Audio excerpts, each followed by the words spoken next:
Chapter 4, Part B, Potential Serious Adverse Events, with Dr. Brett Peterson.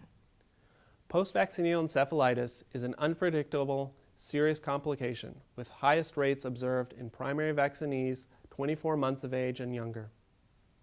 It presents with any of a variety of central nervous system signs or symptoms such as altered mental status, ataxia, confusion, paralysis, seizures, or coma, and is a diagnosis of exclusion. Most cases are believed to result from autoimmune or allergic reactions, similar to other post-viral central nervous system syndromes, rather than direct viral invasion of the nervous system. No specific treatment exists for post-vaccinial encephalitis except supportive care. Approximately 25% of vaccinees with this complication die, 25% develop permanent neurological sequelae, and the remaining 50% recover completely. Eczema vaccinatum is the generalized spread of vaccinia on the skin of an individual with eczema or atopic dermatitis.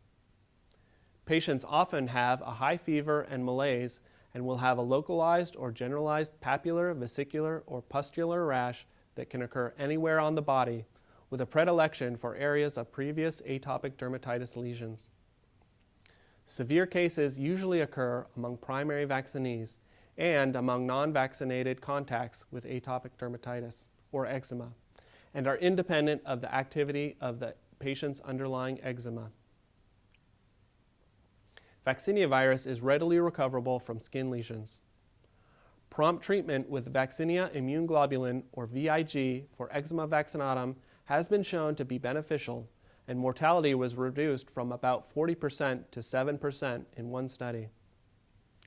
This is a picture of a woman with a history of eczema who experienced Eczema vaccinatum after contact with her recently vaccinated boyfriend. She survived the illness but had extensive residual scarring of her skin.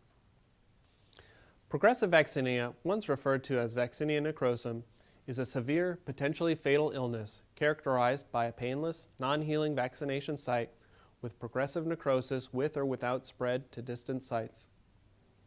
Progressive vaccinia occurs almost exclusively among individuals with immunodeficiencies. This diagnosis should be suspected if an active vaccination lesion continues to progress without apparent healing for more than 15 days post-vaccination. Progressive vaccinia can occur following revaccination of individuals who have become immunosuppressed since their primary vaccination.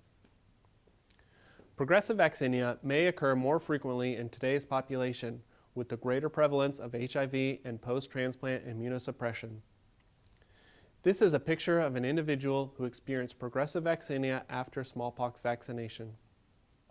Fetal vaccinia is a very rare complication of smallpox vaccination where a fetus may be infected when a pregnant woman receives smallpox vaccine and often manifests with skin lesions and organ involvement of the fetus.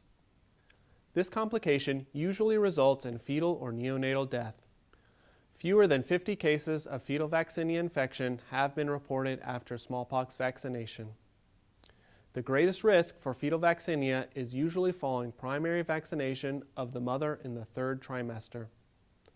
Smallpox vaccination of a pregnant woman has not been known to be associated with congenital malformations or birth defects. VIG may be considered in a viable infant born with lesions. However, no data exists to determine the appropriate dosage or for estimating efficacy. Inadvertent inoculation is the physical transfer of Vaccinia virus from an active vaccination site onto a second site on the vaccinee or to close contacts of the vaccinee. It is listed as a serious adverse event because this transfer can result in serious complications